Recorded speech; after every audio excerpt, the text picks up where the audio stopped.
ओम श्री हनुमते नमः। काशी यात्रा अंक 10 में आप सभी का स्वागत है। पिछले अंक में हम लोगों ने गुरु रामानंद की बात की थी। रामानंदी परंपरा काशी में जन्मी, काशी से शुरू हुई और आज देश विदेश के विविध भागों में प्रवाहमान है।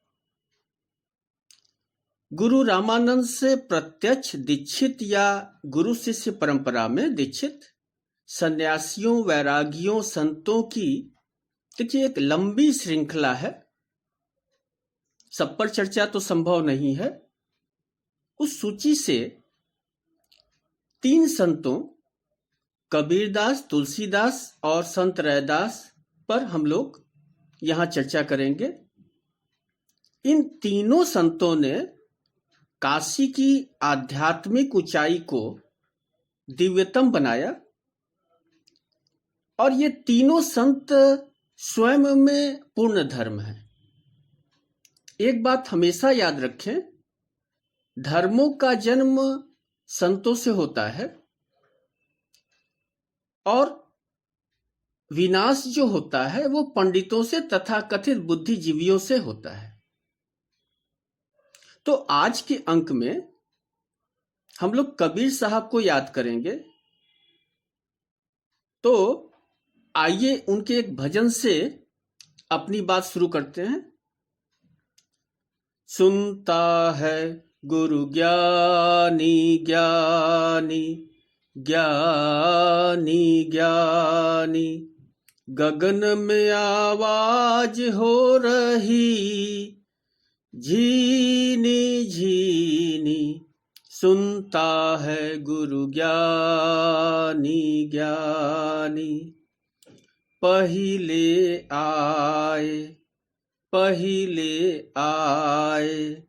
नाद बिंदु से पीछे जम या पानी हो जी, सब घट पूरन पूर रहा है, अलख पुरुष निर्वाणी हो जी, निर्वाणी हो जी। सुनता है गुरु ज्ञानी ज्ञानी। वहां से आया पता लिखाया, वहां से आया पता लिखाया, तृष्णा तो ऊने बुझाई, अमृत छोड़ छोड़ विषय को धावे, अमृत छोड़ छोड़ विषय को धावे, उलटी फांस फसानी हो जी, फसानी हो जी। सुनता है गुरु ज्ञानी ज्ञानी।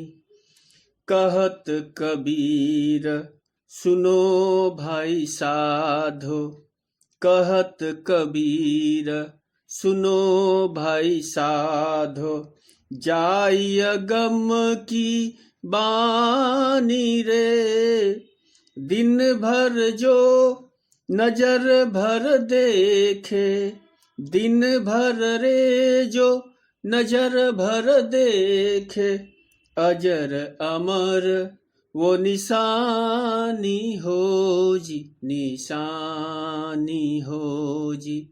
सुनता है गुरु ज्ञानी ज्ञानी, ज्ञानी ज्ञानी। तो गुरु रामानंद के शिष्य कबीरदास को गुरु मंत्र के रूप में राम नाम का महामंत्र मिला। कबीर वाणी देखिए 3 घाटों से अपनी बात करती है।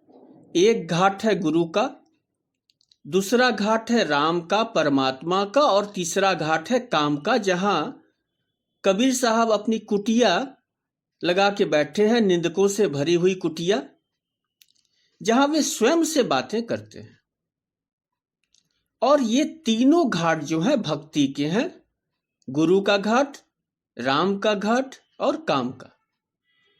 पर हम अक्सर अन्य घाटों पर, अन्य जगहों पर, अन्य संदर्भों में, अन्य दर्शनों में कबीर को खोजने की कोशिश करते हैं, और जो कि अविवेकपूर्ण है, कुछ नहीं समझ पाते, एक क्षुद्र सतही बात लेकर चले आते हैं।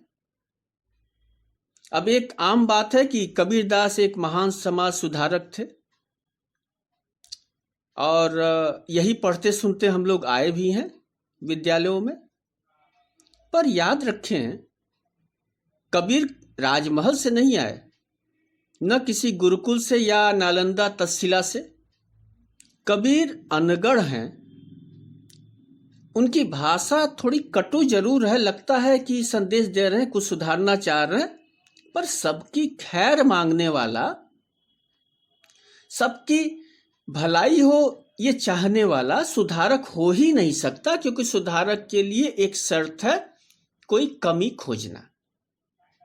और कबीर साहब तो हेरत हेरत कबीर हेराई, वो खोजने जाते हैं तो खुद ही खो जाते हैं।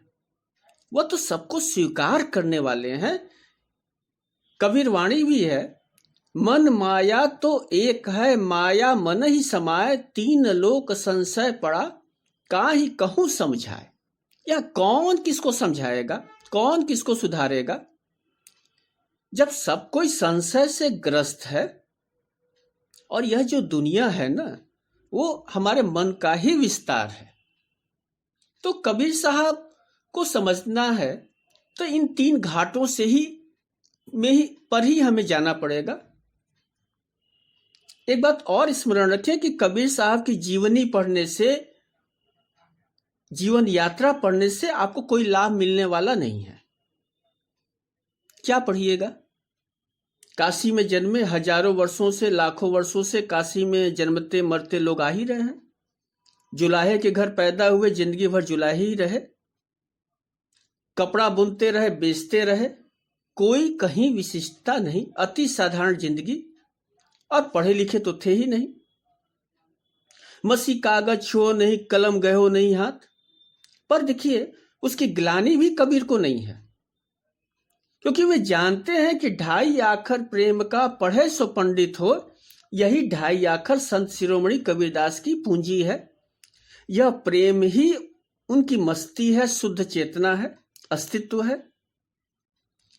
हम लोगों को कवियों, गीतकारों के प्रेम अच्छे लगते हैं, क्योंकि वहां प्रेम की परिभाषा है, वहां प्रेम परिभाषित होता है, वहां बंधन है, सीमा है, शर्त है, सामर्थ्य भाव भी है।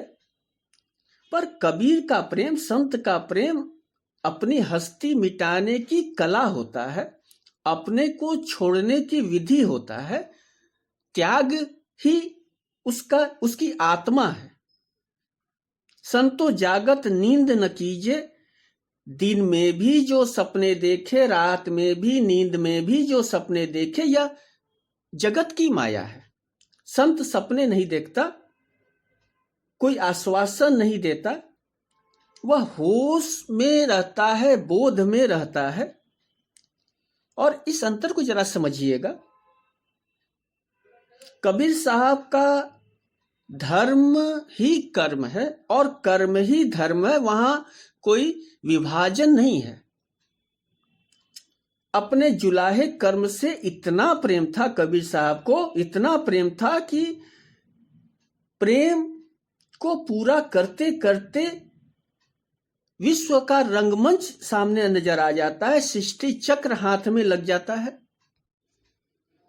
एक प्रसिद्ध पद से आप परिचित हैं, झीनी झीनी बीनी चदरिया, काहे कताना काहे के भरनी, कौन तार से बीनी चदरिया, इंगला पिंगला ताना भरनी, सुषमन तार से बीनी चदरिया, 8 कंवल 10 चरखा डोले, पंच तत्व गुण 3 चदरिया, साई को सियत मास 10 लागे, ठोक ठोक के बीनी चदरिया, सोई चादर सुर नर मुनि ओढ़ी, ओढ़ी की मैली कीनी चदरिया, दास कबीर जतन से ओढ़ी, दास कबीर जतन से ओढ़ी, ज्यों की त्यों धर दीनी चदरिया।